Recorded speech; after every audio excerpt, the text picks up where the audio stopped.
जय हिंद दोस्तों। आज हम फर्स्ट ग्रेड ज्योग्राफी का ओल्ड पेपर पढ़ेंगे 2015 वाला। तो चलिए शुरू करते हैं। फर्स्ट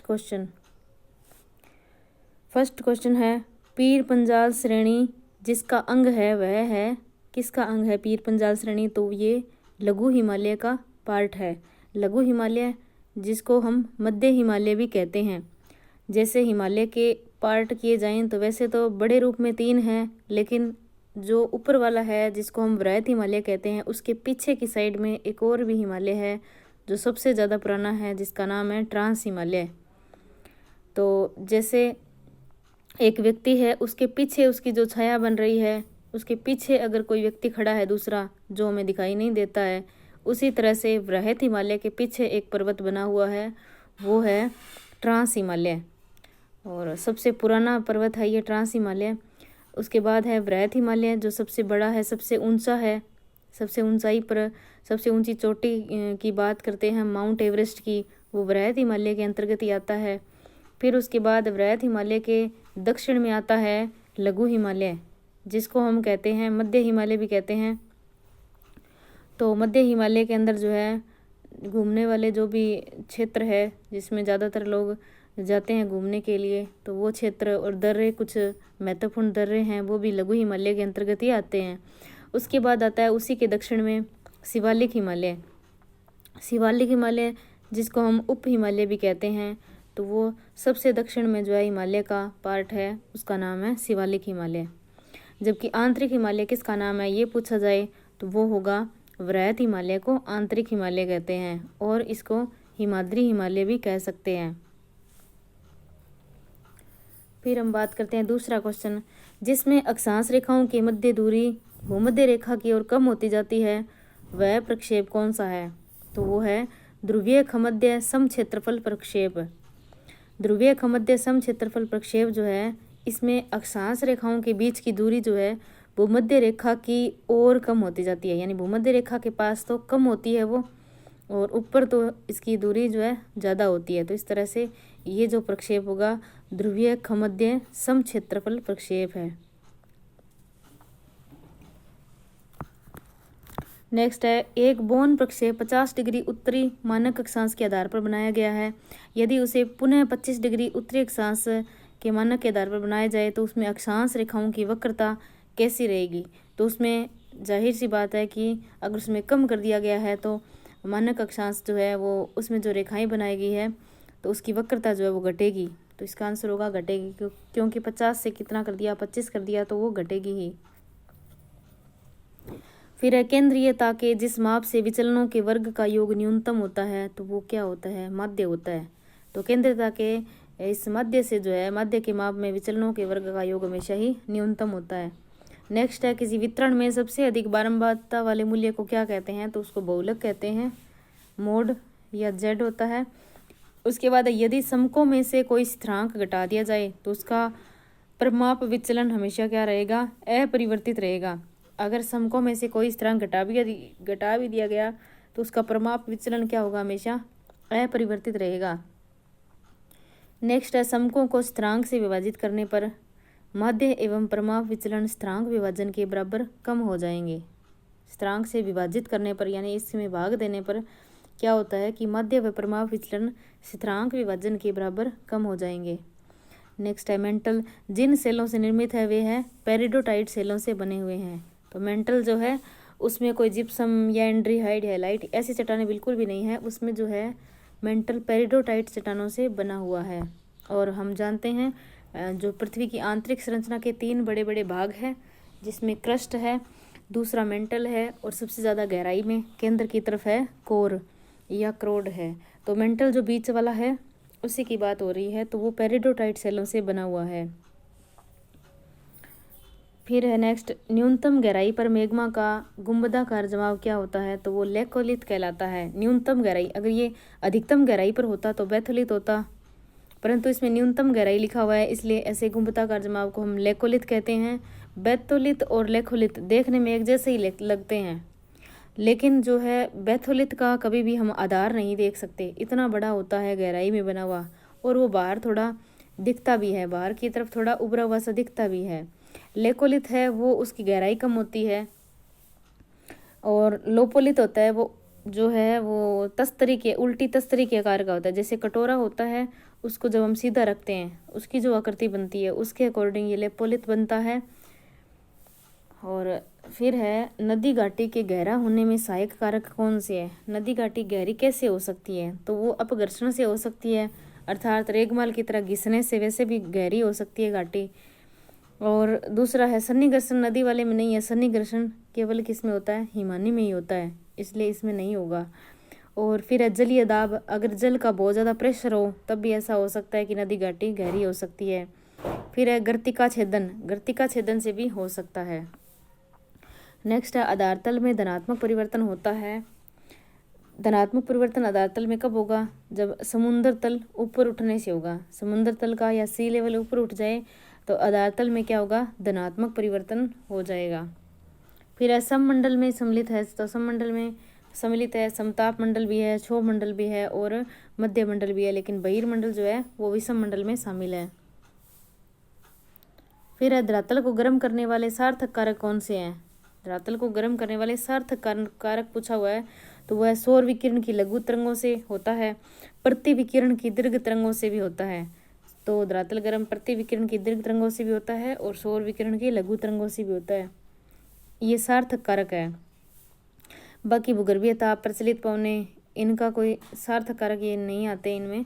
तो फिर नेक्स्ट, यदि पृथ्वी पर किसी प्रकार का संचरण नहीं होता तो हम तापमान अनुभव करते अधिक विषम प्रकार का। मान लो किसी भी प्रकार का उसमें संचरण ही नहीं है, पृथ्वी मान लो एक ही जगह पर टिकी हुई है, एक ही जगह रुकी हुई है, तो हम कैसे तापमान का अनुभव करते, तो हम विषम ही तापमान का अनुभव करते, क्योंकि एक जगह तो बहुत ज़्यादा गर्मी हो जाती और एक जगह बहुत ज़्यादा ठंड हो जाती, क्योंकि वो पूरा रुक जाता। तो सूर्य के सामने वाले लोग तो बिल्कुल जल जाते और जो पीछे वाले पार्ट में पड़ते हैं पृथ्वी के तो वो बिल्कुल ठंड से मर जाते। तो इस तरह से वो जो तापमान है ना वो विषम ही होता, हमारे लिए सम नहीं हो पाता। समताप रेखाएं उन स्थानों को मिलाती है जहाँ पर अभिलिखित तापमान कैसा हो, समान हो। तो समान तापमान वाले स्थानों को मिलाने वाली रेखा को हम समताप रेखाएं कहते हैं। और ये जनवरी और जुलाई की बनती है हमेशा, एक गर्मी की और एक सर्दी की। फिर आगे वाला डिलीट क्वेश्चन है। फिर है बढ़ते हुए तापमान पर वायु की आर्द्रता धारण करने की शक्ति जो होती है वो बढ़ती दर से बढ़ती है। ये ध्यान रखेंगे कि अगर तापमान बढ़ रहा है तो बढ़ते हुए तापमान पर वायु की आर्द्रता धारण करने की शक्ति, आर्द्रता मतलब जो नमी धारण करती है पवन, और वो गर्म पवन है तो वो नमी धारण करने की क्षमता जो है बढ़ेगी ही, क्योंकि एक तो वो ऊपर से गर्म है और ये जो है आर्द्रता को, जो तापमान जो कोई तपती हुई चीज़ होती है उसके ऊपर हम जल की बूंद डाल दें तो वो जल्दी से उसको सोख लेती है, हम जानते भी है ये बात। तो यही बात है ये ऐसी कि ये बढ़ती दर से ही बढ़ेगी। फिर ध्रुवों की ओर विक्षेपण बल जो होता है जिसको हम कोरोलिसिस बल है वो कहते हैं, वो क्या होता है उसका बढ़ता है। ध्रुवों की ओर हमेशा ही कोरोलिसिस बल या विक्षेपण बल बढ़ता है और भूमध्य रेखा की तरफ जो है ये 0 रहता है, यानी बहुत ही कम रहता है। फिर है घड़ी की सुई के विपरीत दिशा में भीतर की ओर चलने वाला पवन संचरण कहलाता है उत्तरी गोलार्ध में चक्रवात। तो उत्तरी गोलार्ध में चक्रवात होते हैं वो घड़ी की सुई के विपरीत चलते हैं, और जो दक्षिणी गोलार्ध में वही चक्रवात जो चलेंगे घड़ी की सुई के अनुरूप चलेंगे, परंतु प्रति चक्रवात की ये स्थिति बिल्कुल उल्टी हो जाएगी। फिर है उत्तरी और दक्षिणी गोलार्ध में महासागरीय धाराओं के चक्रण की दिशा बतानी है। तो सबसे पहले उत्तरी गोलार्ध में घड़ी की सुई के अनुरूप चलेगी, महासागरीय धाराओं का बताया गया है तो ये हमें पता है। घड़ी की सुई के अनुरूप चलेगी, कैसे चलेगी कि जैसे मान लीजिए सबसे पहले अटलांटिक महासागर की जलधारा ही ले लेते हैं, तो वहाँ पर भूमध्य रेखा जो है उसके सारे ये पूर्व से पश्चिम की तरफ चलेगी पहले, फिर उसकी तरफ ऊपर की तरफ ये मुड़ जाएगी, ऊपर की तरफ मुड़ कर कैरिबियन सागर से होते हुए फिर ये पछुआ जो गर्म पवन होती है वो गल्फ स्ट्रीम जलधारा का रूप लेती है, फिर उसके जाके बाद में जाके ये पश्चिम से पूर्व की ओर मुड़ जाएगी, यानी पछुआ पवनों के प्रवाह से ये पश्चिम से पूर्व की ओर मुड़ जाएगी 40 डिग्री अक्षांशों के आसपास। फिर ये पूर्व की तरफ जाने के बाद नीचे की तरफ वापस मुड़ जाती है, ठंडी जलधारा कनारी की जलधारा का रूप ले लेती है। इस तरह से ये घड़ी का सुई का एक चक्कर पूरा हो गया तो हम देखेंगे कि उत्तरी गोलार्ध में घड़ी की सुई के अनुरूप चलती है। फिर ये दक्षिणी गोलार्ध की बात करें तो हम जानते हैं फिर ये भूमध्य रेखा के सारे पूर्व से पश्चिम की तरफ चलती है। फिर बीच में जो है नीचे की तरफ मुड़ने के लिए ब्राज़ील का तट आता है, तो उसकी तरफ ये दक्षिण की तरफ मुड़ जाती है।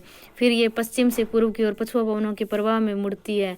फिर वापस ये ऊपर की तरफ मुड़ती है, तो वहाँ पर ये बेंगुला की जलधारा कहलाती है। तो इस तरह से ये पूरी घड़ी की उल्टी सुई के अनुरूप हो रहा है, अर्थात ये घड़ी की सुई के विपरीत हो जाएगा। तो तीसरा नंबर ऑप्शन इसका सही हो जाएगा।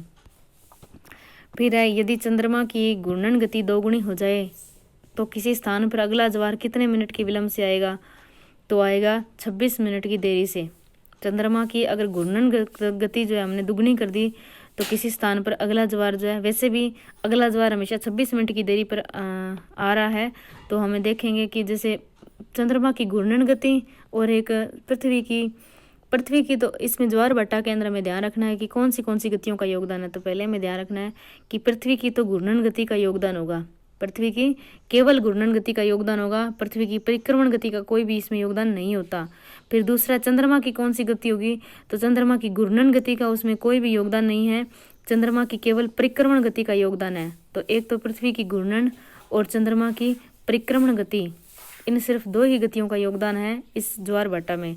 तो इसमें लिखा हुआ है चंद्रमा की घूर्णन गति दोगुनी हो जाए तो किसी स्थान पर अगला ज्वार कितने मिनट की विलंब से आएगा? तो 24 मिनट की जो है देरी से आएगा, जो नॉर्मल आता है। यदि पृथ्वी पर व चंद्रमा की घूर्णन गति आधी रह जाए, इन दोनों की घूर्णन गति बताई गई है कि अगर आधी रह जाए तो किसी स्थान पर अगला ज्वार कितने मिनट के विलंब से आएगा? तो वो आएगा 52 मिनट के विलंब से आएगा। ठीक है, क्योंकि 26 से आ रहा था और पृथ्वी की जो है घूर्णन गति, क्योंकि चंद्रमा की घूर्णन गति का वैसे भी मतलब ही नहीं है, क्योंकि उसकी तो घूर्णन गति का लेना ही नहीं है हमें, तो पृथ्वी का तो लेना है, तो पृथ्वी की घूर्णन गति का योगदान होता है। तो वैसे 26 मिनट की देरी से आ रहा था, लेकिन ये धीरे हो गई है, देरी से आ रहा है, यानी कि जो पृथ्वी की घूर्णन गति आधी रह रही है। भी जितनी वो घूम रही थी 24 घंटे में, उससे भी वो आधी गति से घूम रही है, यानी धीरे धीरे घूम रही है, तो उसका वो ज़्यादा टाइम लेगी। तो कितना होगा? 26 का 52 मिनट हो जाएगा। फिर है, महाद्वीपों के पूर्वी भागों में 45 डिग्री से 65 डिग्री अक्षांशों के मध्य जो जलवायु प्रदेश पाया जाता है, तो वह कौन सा है? वो सेंट लॉरेंस तुल्य जलवायु प्रदेश है। महाद्वीपों के पूर्वी भागों में 45 से 65 के बीच में जो है वो है सेंट लॉरेंस तुल्य जलवायु प्रदेश है। फिर है, जिस महासागरीय गहराई पर हेलोक्लाइन स्थिति पाई जाती है, तो वो है 300 से लेकर 1000 मीटर की गहराई पर। 300 से लेकर 1000 मीटर की गहराई पर हम जाएँ तो हेलोक्लाइन है रेखाएं पाई जाती है। बिहार में सासाराम से लेकर राजस्थान में चित्तौड़गढ़ तक फैली लगभग क्रमिक पट्टी है, कौन से सेल समूह की है? तो विंध्यन सेल समूह की है। बिहार में सासाराम से लेकर राजस्थान में चित्तौड़गढ़ तक है, कौन सी पट्टी है? वो है विंध्यन क्रम की पट्टी है, विंध्यन चट्टानें पाई जाती है।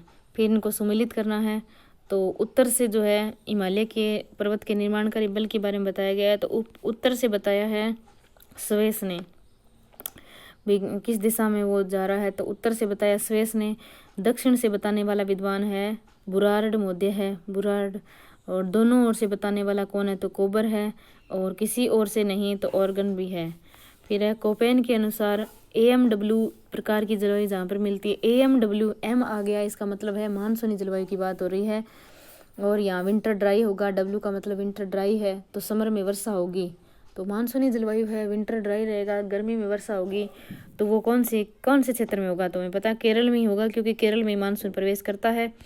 फिर है, बेलनाकार समक्षेत्रफल प्रक्षेप में विषय में सही कथनों पर विचार करना है। तो बेलनाकार समक्षेत्रफल प्रक्षेप, तो इसमें है कि भूमध्य रेखा व ध्रुवों के बीच लंबाई जो होती है समान होती है। बिल्कुल ठीक है, क्योंकि बेलनाकार है तो इसमें सभी जो है भूमध्य रेखा और ध्रुवों की लंबाई जो है इनकी समान ही होगी, क्योंकि ध्रुव इसमें अनंत होते हैं। फिर है, यह शुद्ध क्षेत्रफल व शुद्ध आकृति प्रक्षेप है, गलत है। ये शुद्ध क्षेत्रफल और शुद्ध आकृति सेम कभी भी नहीं हो सकता इसमें, तो ये वाला गलत हो जाएगा। फिर है, देशांतर रेखाएं लघुकृत पृथ्वी के व्यास के बराबर होती है, ये सही है कि देशांतर रेखाएं जो है इसमें लघुकृत पृथ्वी के व्यास के बराबर होती है। फिर है, देशांतर रेखाएं समदूरस्थ होती है, समदूरस्थ समान दूरी पर खींची गई होती है, बिल्कुल सही है। फिर है, मोलविड प्रक्षेप में केंद्रीय मध्याह्न रेखा प्रदर्शित होती है अपनी वास्तविक लंबाई से छोटी, तो अपनी वास्तविक लंबाई से छोटी होती है ये बीच वाली मोलविड प्रक्षेप में केंद्रीय मध्याह्न रेखा। नेक्स्ट है, दिया हुआ प्रकीर्णन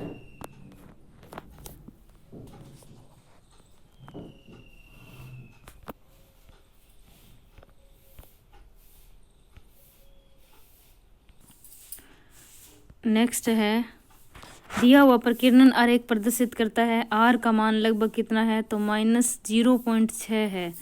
फिर है निम्नांकित समकों के लिए कोटि आकार सहसंबंध होगा, तो कोटि आकार सहसंबंध इसमें निकालना पड़ता है, लेकिन हमें ध्यान रखना है अगर y का मान अगर सभी जो है समान समान दिया हो, यानी एक जैसा ही सभी मान दिया हो, तो हमेशा उसका उत्तर 0 ही होता है। जैसे x जो भी दिया हुआ है, अगर y का मान अगर सभी में समान दिया गया, जैसे इसमें 4 दिया हुआ है, या इसमें 2 भी दिया होता, या कुछ भी दिया होता इसमें, लेकिन सभी समान होते, तो इसका उत्तर हमेशा 0 होता। फिर है मर्केटर प्रक्षेप नहीं है, सम क्षेत्रफल प्रक्षेप नहीं है, क्योंकि वो एक शुद्ध आकृति है, शुद्ध दिशा भी है, शुद्ध दिशा शुद्ध आकृति है, लेकिन वो सम क्षेत्रफल नहीं हो सकता। कोई भी प्रक्षेप हो उसमें शुद्ध आकृति, शुद्ध दिशा और शुद्ध क्षेत्रफल का जो है, शुद्ध आकृति का और शुद्ध क्षेत्रफल वाला गुण जो होता है वो समान कभी भी नहीं हो सकता। अगर उसमें सम क्षेत्रफल का गुण है तो कभी भी उसमें शुद्ध आकृति का नहीं होगा, अगर शुद्ध आकृति का है तो शुद्ध क्षेत्रफल का बिल्कुल भी नहीं होगा। इसलिए मर्केटर प्रक्षेप में सम क्षेत्रफल वाला गुण नहीं होता है।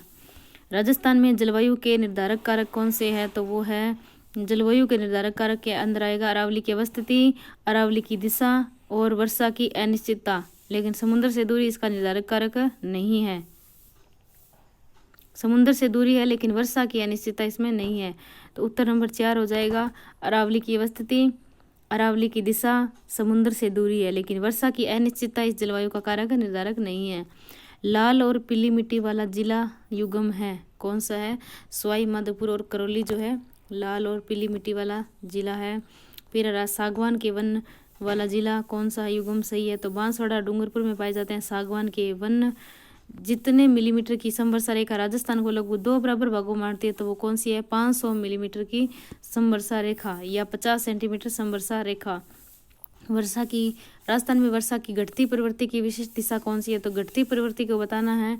उत्तर होगा दक्षिण पश्चिम व उत्तर दक्षिण पूर्व से उत्तर पश्चिम की ओर, दक्षिण पश्चिम व दक्षिण पूर्व दोनों से उत्तर पश्चिम की ओर जो है घटने की प्रवृत्ति होती है। फिर है इसमें तारा बालू का स्तूप है, जैसलमेर और सूरतगढ़ दोनों में मिलते हैं, इसलिए ये डिलीट हो गया। फिर राजस्थान में विंध्यन कगार जिससे निर्मित है, तो वह है बालू का पत्थर से बना हुआ है विंध्यन कगार। और राजस्थान में कुल क्षेत्रफल का लगभग कितना प्रतिशत भाग फसली क्षेत्र है, तो 70% भाग फसली क्षेत्र है। पर्वत निर्माणकारी घटनाओं का सही क्रम बताना है, तो चर्नियन, कैलिडोनियन, हर्सिनियन और अल्पाइन का क्रम है। सबसे पुराना चर्नियन है, फिर कैलिडोनियन, उसके बाद हर्सिनियन, फिर है अल्पाइन सबसे नया है, खासी अल्प मात्रा में। फिर है ऊंचाई व स्थलाकृतिक स्तंभ के मध्य विपरीत संबंध जिसने परिकल्पित किया है, तो वो है प्राट ने बताया था। ऊंची दुकान और फीके पकवान, यानी कि जितना ज़्यादा ऊंचा स्तंभ होगा उतना ही उसका घनत्व कम होगा, और जितना नीचा जो स्तंभ होगा उसका उतना ही अधिक घनत्व होगा, ये बात बताई थी प्राट ने।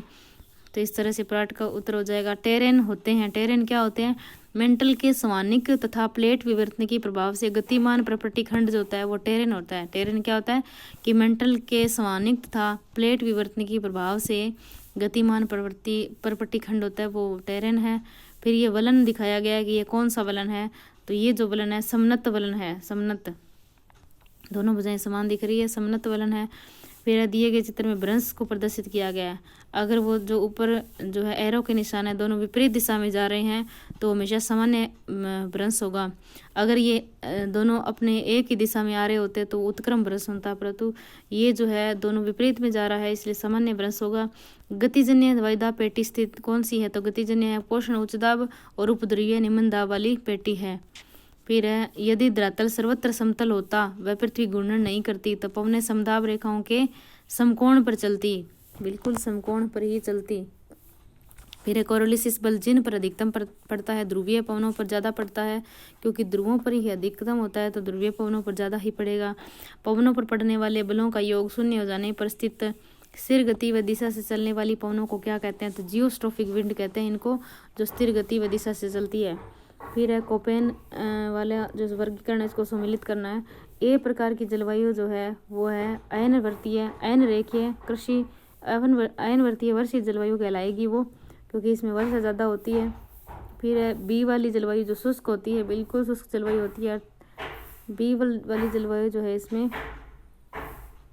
शुष्क जलवायु या सी जलवायु जो है इसमें है सौम्य व आर्द्र मध्य तापीय होगी। ई जलवायु जो है ध्रुवीय जलवायु कहलाती है।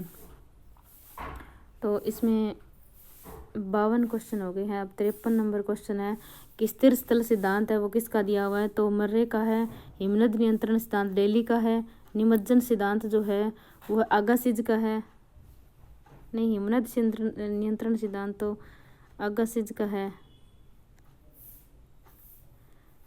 नहीं, इसका उत्तर है, और उत्तर नंबर 1 है। स्थिर स्थल सिद्धांत है मर्रे का। हिमनद नियंत्रण सिद्धांत है डेली का। और निमज्जन सिद्धांत है जो है डार्विन का। और अपर्दन सिद्धांत है अगासिज। तो ऐसे अपर्दन और ऐसे अगासिज का है। फिर है प्रवाल के विकास के लिए आदर्श लवणता होती है, कितनी होती है प्रवाल के विकास के लिए? 27 से लेकर 30 प्रति 1000 ग्राम होती है लवणता। 27 से 30 प्रति 1000 ग्राम। हरमा टाइप होती है, एक प्रकार की प्रवाल है। जैसलमेर, बाड़मेर, जालौर से चूरू व झुंझुनू तक की फैली क्रमिक पट्टी किस कृषि से संबंधित है, तो वो है बाजरे की कृषि से संबंधित है। नर्मदा योजना से सर्वाधिक लाभान्वित जिला है वो है जालौर जिला। बाड़मेर और जालौर दोनों ही है, लेकिन सबसे ज़्यादा लाभान्वित है वो जालौर जिला है। 2001 से 11 की जनगणना में घनत्व को बताना है। सर्वाधिक घनत्व तो है जयपुर में और सबसे कम घनत्व है जैसलमेर में। किस यूनानी विद्वान का विचार था कि सारे इतिहास को भौगोलिक परिप्रेक्ष्य में तथा सारी भूगोल को ऐतिहासिक परिप्रेक्ष्य में रखना चाहिए, तो ये तो हेरोडोटस ने कहा था। इतिहास का जनक हेरोडोटस, उसने कहा था। जिस अवधि में घटनाक्रम द्वितीय विश्व युद्ध की ओर अग्रसर था और उस अवधि में यूरोप में सीमा विवाद का अध्ययन करने वाले विद्वान कौन थे, तो हार्टशॉन थे। जिस टाइम जो है सेकेंड वर्ल्ड वॉर चल रहा था उसी समय यूरोप में सीमा विवाद पर अध्ययन कर रहे थे हार्टशॉन है। फिर उसके बाद विख्यात पत्र द मॉर्फोलॉजी ऑफ लैंडस्केप जो है किसने प्रस्तुत किया था, तो कार्ल सावर ने ही किया था। अभिप्रेत प्रवासियों का स्वदेश लौटना यानी अपने ही देश लौटना कौन से प्रकार का स्थानांतरण है, तो प्रतिगमन प्रव्रजन है, क्योंकि पहले चले गए थे वो यहाँ से वापस आ रहे हैं, तो प्रतिगमन प्रव्रजन कहला रहे हैं। आर्थिक दृष्टि से जापान का सबसे अधिक महत्वपूर्ण औद्योगिक प्रदेश कौन सा है, तो क्वांटो का औद्योगिक प्रदेश है। सबसे जो इम्पोर्टेंट इसका औद्योगिक प्रदेश है जापान का क्वांटो। फिर है खनिज, इसमें सही कथन बताना है।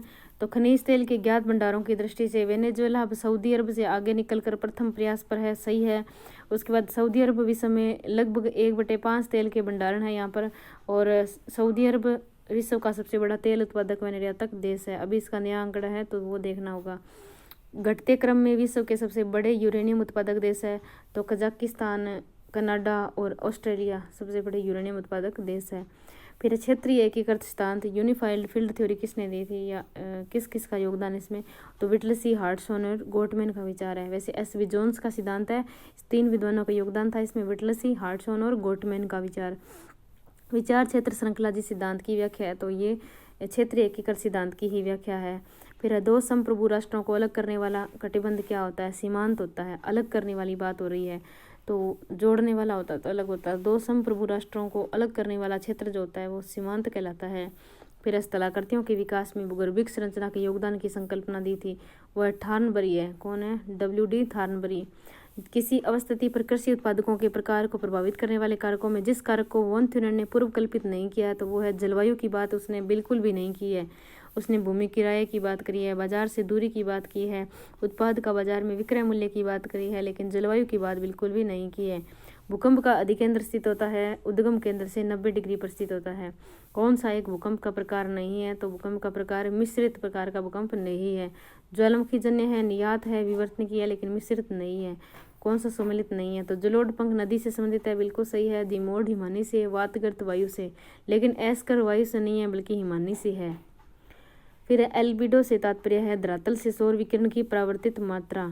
फिर है विश्व में ज्वार भाटे की सबसे अधिक ऊंचाई कहाँ पर है, तो फंडी की खाड़ी के अंदर है, नोवा स्कोशिया कनाडा में है। भारत का दक्षिणतम बिंदु किस राज्य केंद्र शासित प्रदेश में है, तो वो निकोबार द्वीप समूह में है। दक्षिणतम बिंदु इंदिरा पॉइंट की बात कर रहे हैं तो वो निकोबार द्वीप में ही है। कौन सा एक क्षेत्र में मैंग्रोव वन नहीं है, तो मैंग्रोव वन अंडमान निकोबार द्वीप समूह में है। पश्चिमी बंगाल का सुंदरवन डेल्टा में भी पाए जाएंगे, महानदी और गोदावरी डेल्टा में भी है, लेकिन केरल के तटीय क्षेत्र में बिल्कुल भी नहीं है। फिर ये वाला डिलीट है। नेक्स्ट है कौन सी एक मानव भूगोल की शाखा नहीं है, तो मानव भूगोल की शाखा पर्यावरणीय भूगोल नहीं है क्योंकि ये भौतिक भूगोल की शाखा है, बाकी सभी है। कौन सा मापक सार्वभौमिक रूप से उपयोग में लिया जा सकता है, तो प्रतिनिधि भिन्न जिसको RF कहते हैं, रिप्रेजेंटेटिव फ्रैक्शन कह सकते हैं, तो ये जो सभी में इसको यूज़ में ले सकते हैं।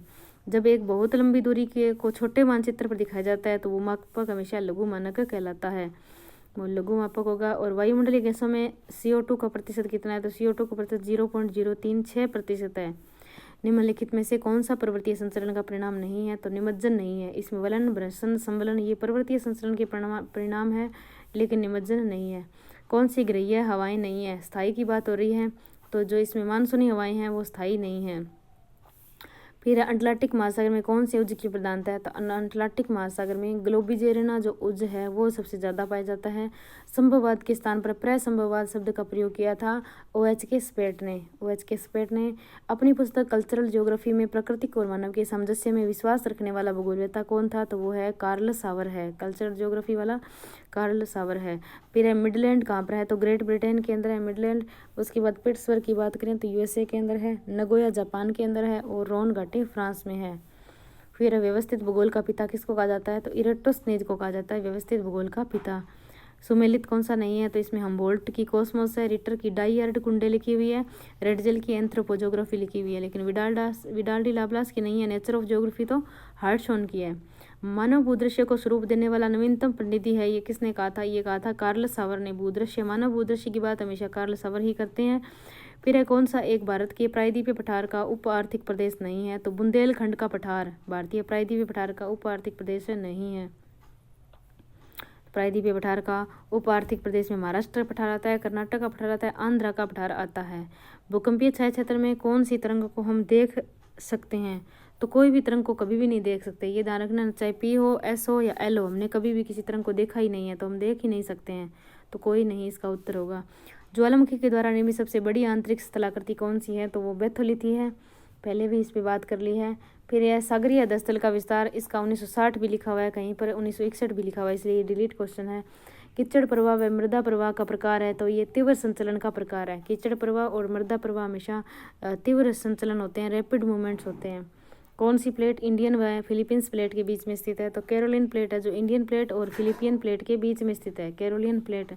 ऑक्सबो लेक जो है गोखुर झील का निर्माण कौन सी अवस्था में होता है, तो प्रौढ़ावस्था में होता है, तो ये गोखुर झील है उसका निर्माण प्रौढ़ावस्था में होता है।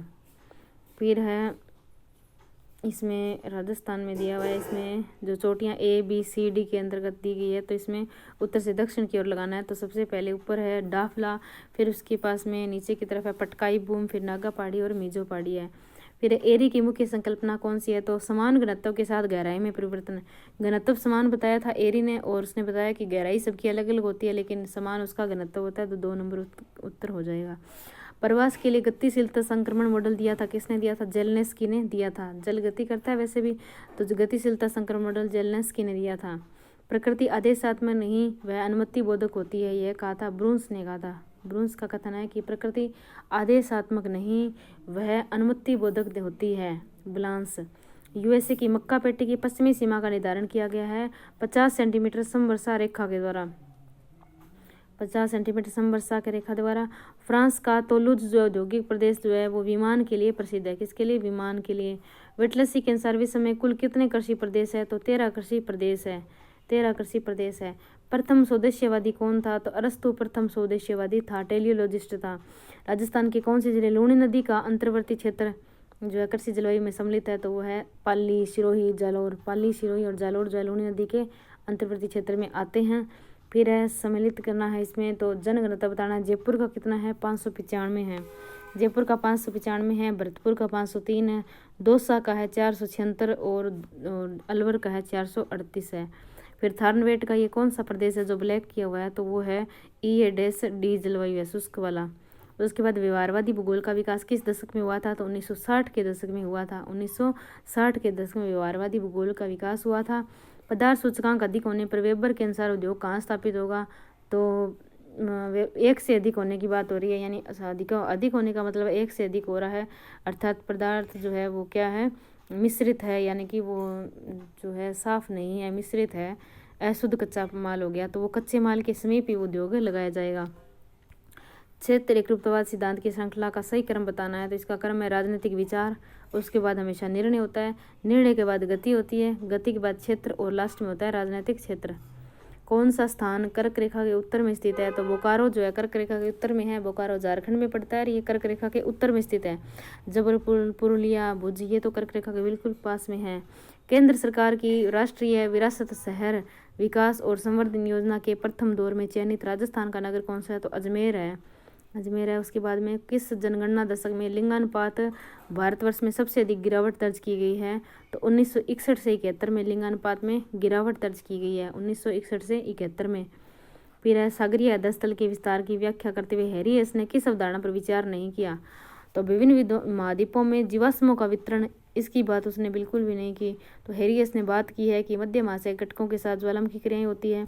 महासागरीय नितल की चट्टानों में सामान्य व उत्क्रमणीय चुंबकीय क्षेत्र की पट्टियों का होना बताया था, ये भी सही है। महासागरीय तल की चट्टानों की आयु भी बताई है। फिर आ जाता है इसमें साइको के क्वेश्चन होंगे। तो ठीक है, आज के लिए इतना ही। Thank you. जय हिंद, जय भारत।